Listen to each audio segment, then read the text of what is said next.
Now we are going to look at another type, which is enum types. In case of Java, we have enum classes where we can define a set of properties, and other than those, we cannot set any other value to that. This way we have the type safety. Can we use the enums at the entities? Yes, we can use it. So I'm changing this one to gender. Let's create an enum. So here I'm creating enum, and here I'm saying male, female, and save. And here we are using the gender, so we have to reset all our setters and getters because the data type has been changed.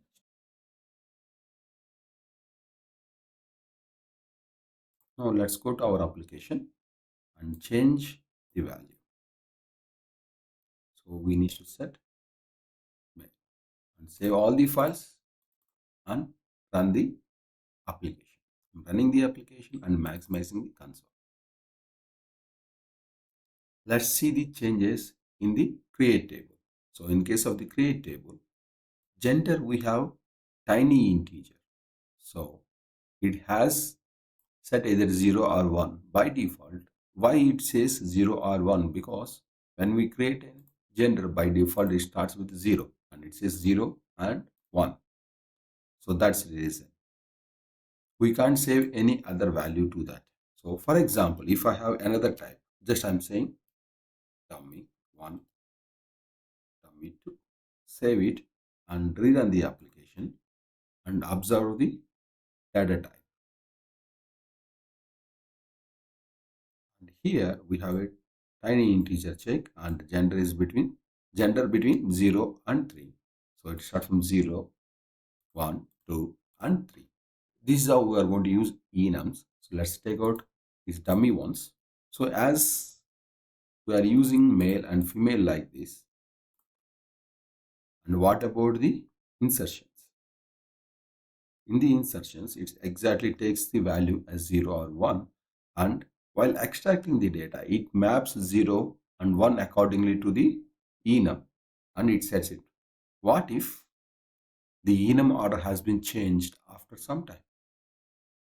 Then we have a huge risk that it's been changed. In order to repeat that problem, in order to reproduce the problem, we need to change our database property to a file.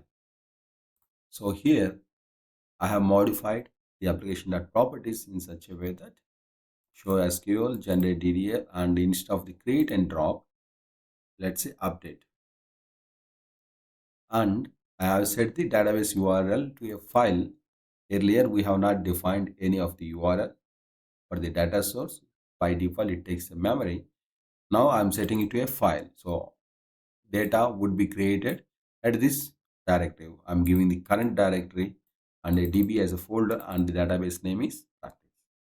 Save all the files. Let's rerun the application. After changing the database URL to a file, and we are running it, and it has created the person table and person DB, and here is the unique constraints. Everything those are being created as we expected, and here also sequence has been created successfully and the person object has been saved successfully.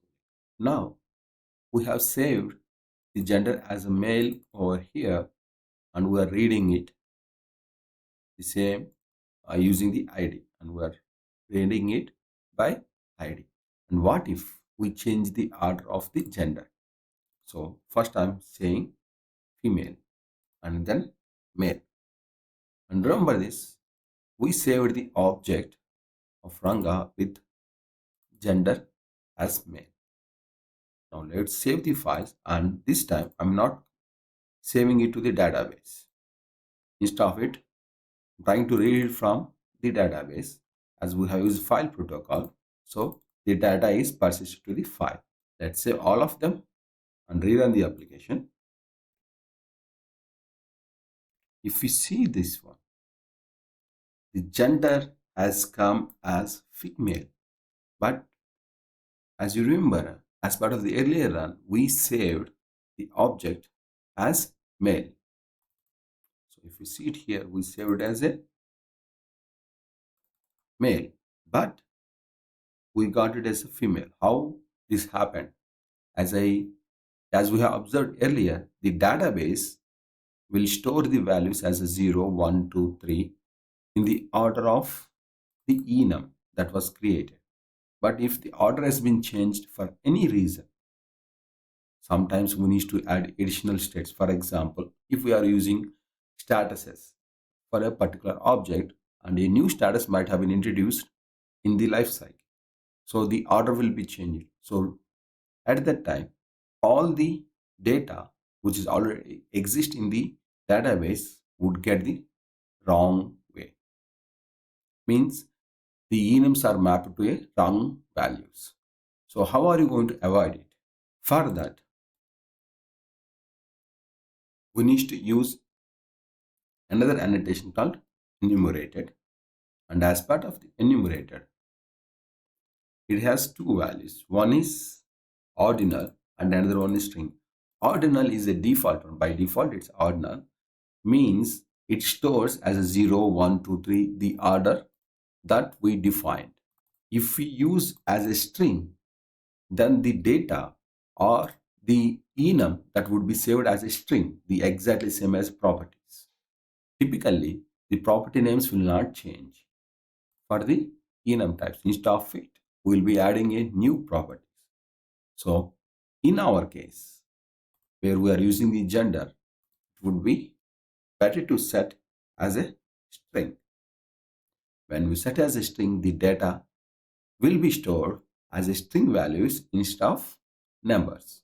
Let's revert the changes in enum type and delete the database because it's a file protocol.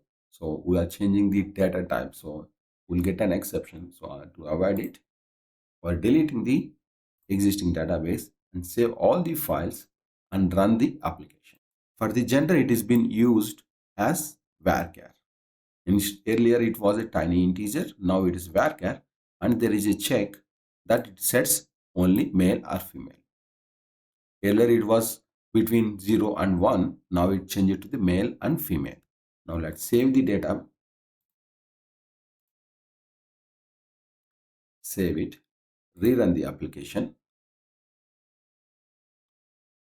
and it's been saved, and here gender has been set to male and change the order at the gender.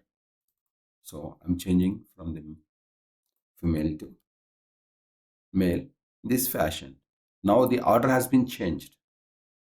Now save all the files and run the application, and this time I'm expecting the correct data. The object would get male. Earlier we got female when we use enum type as ordinal, which is a default. Now we change it to the string using enumerated annotation at the field or the property.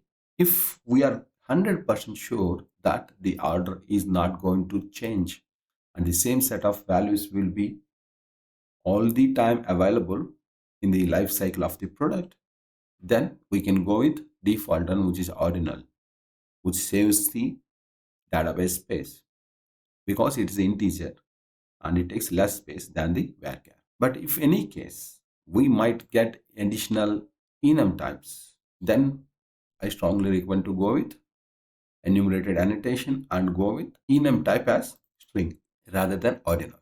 That's all for now. Thank you.